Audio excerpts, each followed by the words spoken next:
Gente, a gente começa aqui o programa falando sobre reumatismo. Antes da gente conversar, acompanha esse VT. Depois a gente vai conversar aqui com o doutor.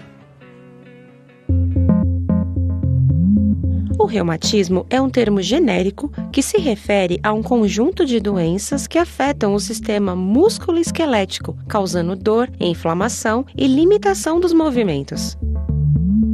Existem mais de 100 tipos de reumatismo, como artrite, artrose, fibromialgia, gota, lúpus, entre outros.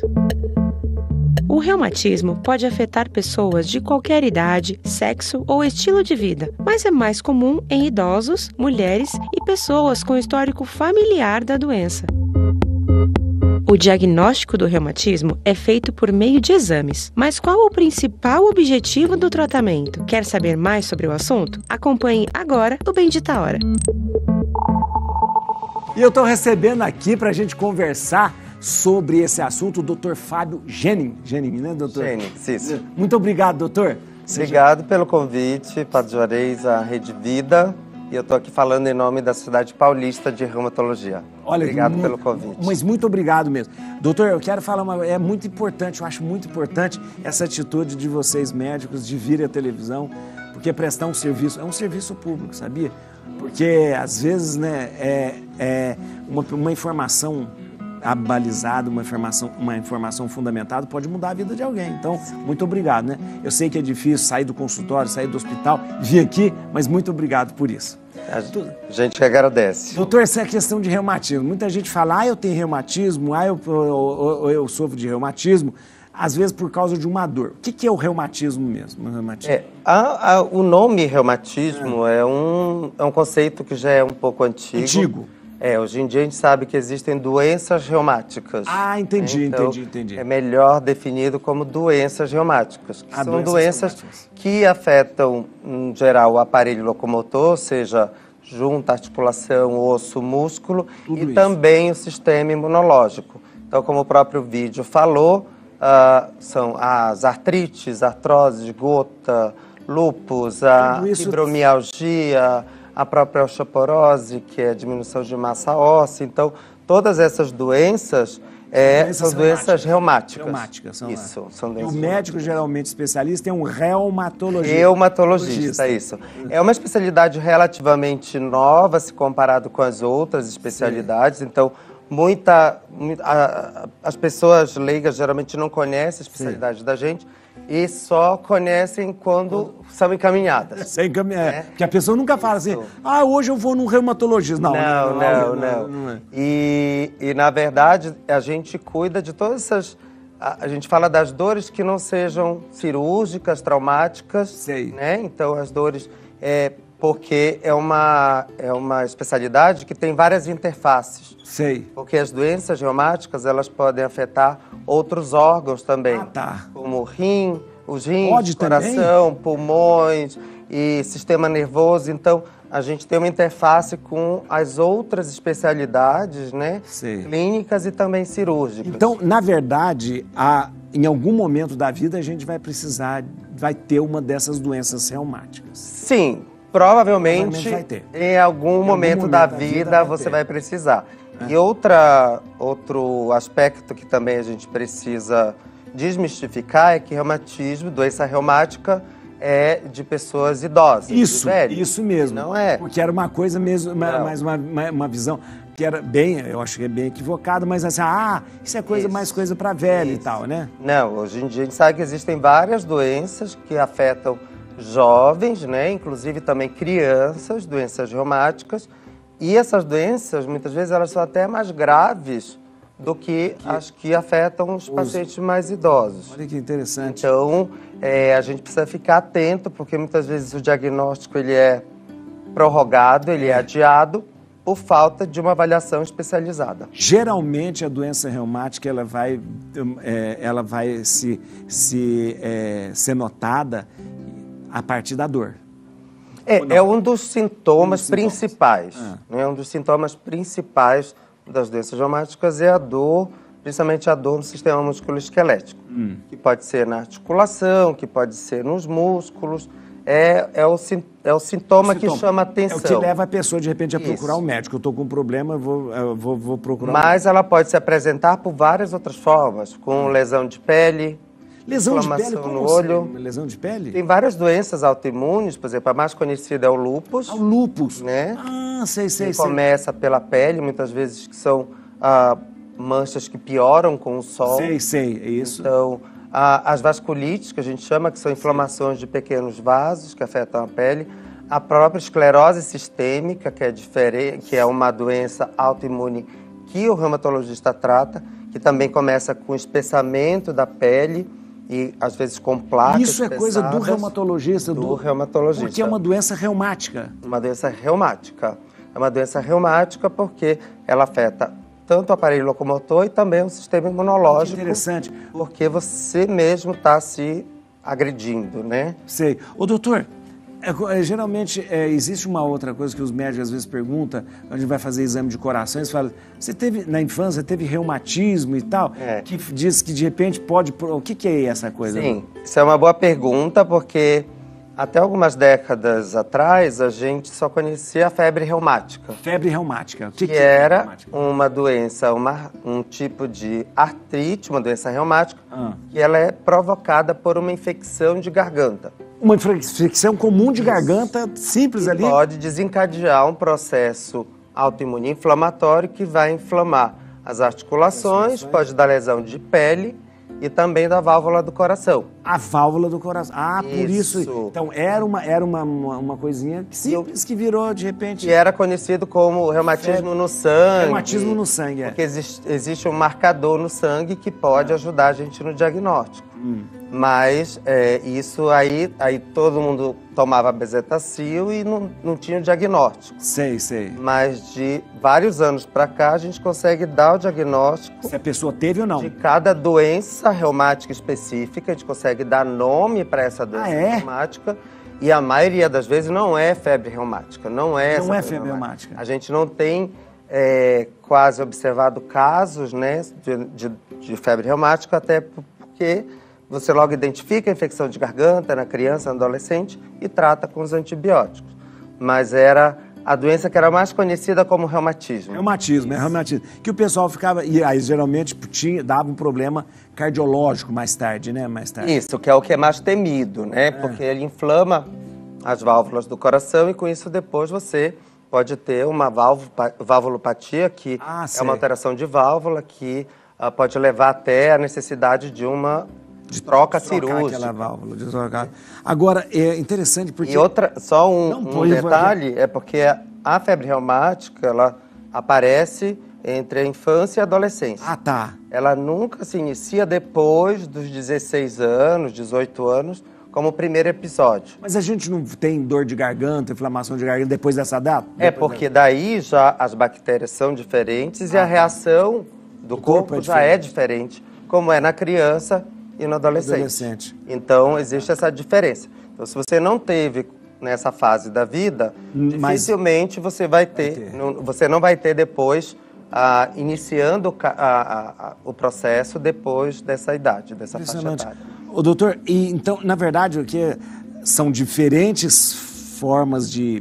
Não é reumatismo, mas de doenças reumáticas. Doenças reumáticas, muitas doenças, inclusive a fibromialgia também, Inclusive a fibromialgia. Que é uma sensibilidade maior à dor, não é? Isso, que é uma alteração, né, do controle da dor, do controle central da dor. Falando isso a grosso modo. Sei. Mas ela envolve vários outros sintomas, como distúrbio de sono, fadiga, formigamentos, e pode vir também associado com outras doenças que são inflamatórias e autoimunes. A fibromialgia não é inflamatória nem autoimune. Sei. Você pode vir junto com outra doença, ou alguma doença, por exemplo, doenças da tireoide, diabetes, então ela pode vir associada com outras doenças. Jesus, mas o senhor tem muito trabalho então, pelo amor de Deus, porque vou te contar uma coisa. É muita coisa. Doutor, o senhor toma café? Tomo café. Toma café, isso mesmo. Tomar um café. Gosto muito de gente que toma café. O senhor toma café sem açúcar ou com açúcar? Sem açúcar. Que pena, doutor. O senhor toma café sem açúcar. Eu falo que as pessoas que tomam café sem açúcar são um pouco mais evoluídas. Ou se sentem mais não é isso. É questão de saúde. Saúde, né? Tirar o açúcar. É um VT agora que fala um pouco dos exercícios para aliviar essas dores dessas doenças reumáticas. Veja só. Trabalhos mostram que muitas pessoas com reumatismo podem participar seguramente de programas de exercício regulares, procurando alcançar uma melhor condição aeróbica, aumento da força muscular, da resistência e flexibilidade, facilitando tarefas do dia a dia, como caminhar, se abaixar e cuidar dos afazeres domésticos. São indicados também alongamentos, que são exercícios suaves e devem ser praticados diariamente, condicionamento muscular, força e resistência. Estes são mais vigorosos e devem ser feitos em dias alternados. Eles são indicados para um aumento da quantidade e qualidade do músculo, trabalhando com cargas e resistências crescentes. Condicionamento aeróbico. Estes incluem atividades que usam os músculos do corpo de modo rítmico e repetitivo, melhorando o coração, pulmão e função muscular. Exemplos deste tipo de exercícios são caminhar, dançar, natação, hidroginástica ou ginástica aeróbica, sempre de baixo impacto. Fique atento e busque sempre a orientação de um profissional. Eu vou começar a falar com o senhor sobre isso. Essa questão do tratamento para essas doenças reumáticas. Cada uma, então, são diferentes, cada uma tem uma certa indicação. Sim, então, quando se tem qualquer um desses sintomas que a gente falou, ou uma suspeita diagnóstica de doença reumática, que muitas vezes pode ser encaminhado do cardiologista, do dermato, do neuro, dos ortopedistas também, que ele, olha, não é para mim, não é traumático, não é cirúrgico, provavelmente tem alguma doença reumática junto. São encaminhados para a gente ou o paciente chega direto. Então, o mais importante é uma avaliação clínica, examinar as articulações e para o tratamento você tem que dar um diagnóstico. Então, para tratar, um bom tratamento começa com um diagnóstico correto. Né? E o reumatologista é esse especialista que vai dar o diagnóstico correto para poder direcionar o tratamento. Até porque cada doença reumática você tem um tratamento específico. Né? Seja com exercício físico, de fisioterapia, seja com medicações que são imunossupressoras, com os anti-inflamatórios e por aí vai. Doutor, agora, a gente tem uma impressão de que essas doenças reumáticas, praticamente, elas não têm uma cura. Parece que tem só um acompanhamento. Tem curas para essas doenças reumáticas? Depende do diagnóstico. Algumas doenças têm cura, você consegue fazer com que ela trate e a doença não volta mais, mas a maioria são doenças crônicas que tem que ser um acompanhamento a longo prazo.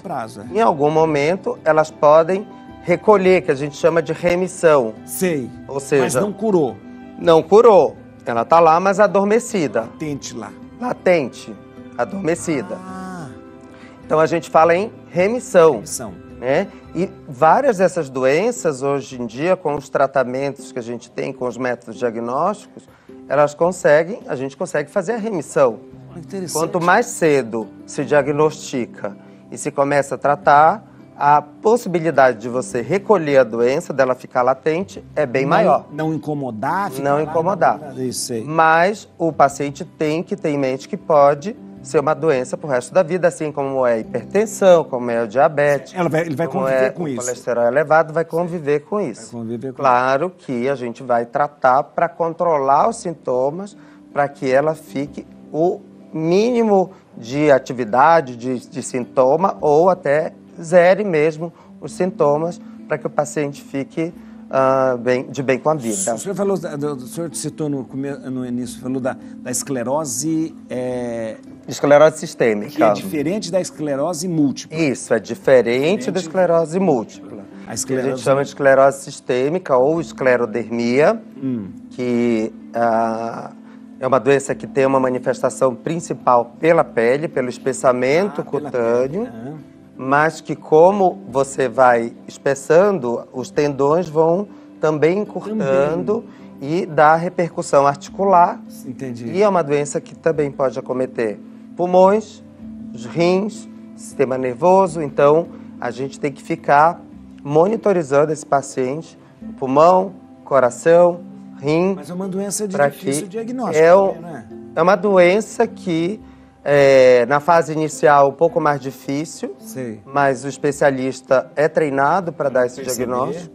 Né? E a gente tem critérios clínicos e também de métodos diagnósticos que ajudam a gente a diagnosticar mais cedo. E a gente consegue, então, controlar, fazer com que esses sintomas fiquem menos, progridam menos e que incomode menos a vida do paciente. A esclerose múltipla, ela é mais uma doença neurológica. Neurológica, isso. Que é diferente. É uma doença autoimune também, mas é mais o neurologista que trata. Sei. Apesar de que o reumatologista muitas vezes tem que fazer isso. O diferencial do que é uma esclerose sistêmica do que é alguma outra doença reumática, né? Agora, doutor, tem fatores de risco associados assim ao desenvolvimento dessas doenças reumáticas? Como você disse, você pode desenvolver... No geral, assim, quando vem perguntar o que eu posso fazer para prevenir doença reumática, e aí eu vou falar de tanto doença que é autoimune, que são as doenças do próprio corpo agredindo, quanto as doenças degenerativas. Primeiro,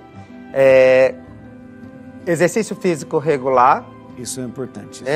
Manter o peso corporal dentro do aceitável, do satisfatório, e evitar cigarro. O tabaco. Então, essas três principais, e claro, que uma boa alimentação também. Dormir bem. Sempre eu falo assim, até a Santíssima Trindade: comer bem, dormir bem e exercício físico. E exercício. Físico. Pronto, se fizer isso, tá ótimo, tá ótimo. E aí, às vezes, as pessoas vão no consultório e elas saem com uma receita de exercício, de mudar a alimentação e tentar fazer higiene do sono.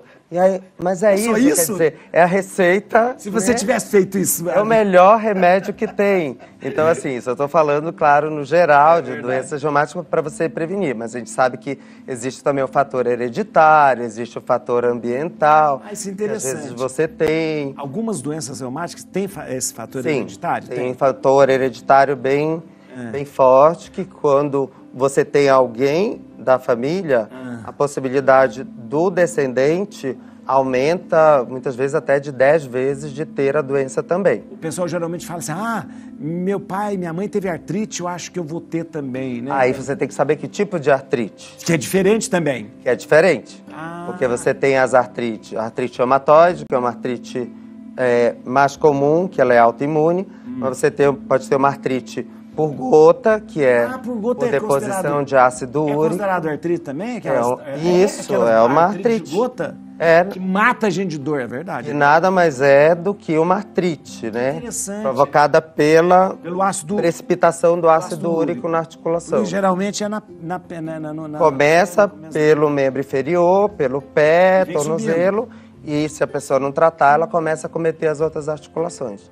E também tem artrite por infecção, que pode ser infecção de bactéria, às vezes até por tuberculose também pode também acometer as articulações. Então, existem vários tipos de artrite, né? Interessante. A pessoa fala, geralmente quando você fala de artrite, você fala de artrose. E essa diferença é grande. É grande, sim. A artrite é um processo puramente inflamatório. Você tem uma inflamação, geralmente é de dentro para fora. É o próprio corpo reagindo e inflamando a articulação. Já a artrose, que hoje em dia mudou de nome, o nome mais técnico é osteoartrite. Nossa Senhora, não sabia, eu tinha mudado também. Mas é a vulga artrose. É um processo mais degenerativo, de desgaste da cartilagem, do osso que vem em torno daquela cartilagem, que pode estar relacionado com a idade, com sobrecarga e também fatores hereditários. Osteoartrite. Osteoartrite. É bom já saber pra gente parecer que... Então, é diferente da artrite pura, que é o processo inflamatório sozinho. Principal. Esse aí, de repente, ou ele é provocado, ou é por causa do tempo também, que acaba acontecendo. Doutor, é os dedos, aqueles dedos bem cheios de nódulo, aquelas bem, que vai, aquilo o que é? Bom, tem várias doenças, pode ser uma artrose, uma osteoartrite, mas também pode ser uma artrite reumatoide, pode ser a própria esclerodermia pode dar uma mão também deformada. As outras artrites, como a artrite psoriásica, que é uma artrite relacionada com a psoríase. Com a psoríase? Sim. Tá brincando. Porque a psoríase é uma doença autoimune. Autoimune, né? É verdade, né? Até 40% dos pacientes com psoríase podem vir a desenvolver uma artrite. Então, sim. A psoríase que a gente acha que é uma escamação na pele, isso, que não tem nada a ver com a articulação, e aí a pessoa começa a ter inflamação nas juntas. Aí chega pra gente... E aí qualquer parte do corpo, qualquer parte do corpo. Qualquer parte do corpo, ela pode acometer as mãos, e também é uma doença que pode afetar a coluna, principalmente a coluna lombar. Você tá brincando. Gente, a coluna. Sim. E a pessoa começa a ter dor nas costas. Dor nas costas, que foi... que é uma dor inflamatória. A gente consegue já na conversa... Já perceber. Porque é uma dor que o indivíduo amanhece com a dor, melhora durante o dia... E aí depois... quando ele deita, ele piora. Que é diferente de uma dor mecânica. Que ela aparece no final do dia, com esforço. Não, imagina o senhor fazendo uma consulta, você vai examina, logo você vê na pele, você fala, opa, você já vai ficar atento. Sim. Não, aí quando você tem o sintoma que é característico com a doença de pele já diagnosticada, você não vai precisar de nenhum outro exame para dar o diagnóstico, sim. Então, é só uma consulta com especialista, com reumatologista que está treinado. A reumatologia era tão interessante. É bem amplo, muito interessante. Só a última pergunta que eu vou fazer para ele. Questão de, já tinha falado, mas isso não está restrito às pessoas mais velhas. Jovens podem desenvolver. Não, pelo contrário, isso aqui a gente tem que chamar a atenção que os indivíduos mais jovens são os que mais demoram a ter diagnóstico. Olha aí. Porque acham que ele começa a ter aquela dor na coluna, é porque eu fiz um esforço maior, é porque eu corri, é porque eu fiz academia, e aí vai levando, toma um anti-inflamatório, e é uma doença, né, reumática que tem tratamento. E essas doenças são abaixo de 40 anos de idade, quer dizer, indivíduos jovens. Por exemplo, a artrite reumatoide, ela começa, assim como o lúpus, na idade de 20 até 40 anos, a idade que mais os indivíduos começam a apresentar essas doenças. Então, é a faixa etária que a gente precisa ter mais cautela, até porque as doenças autoimunes, que são as mais graves, né, elas aparecem nessa faixa etária.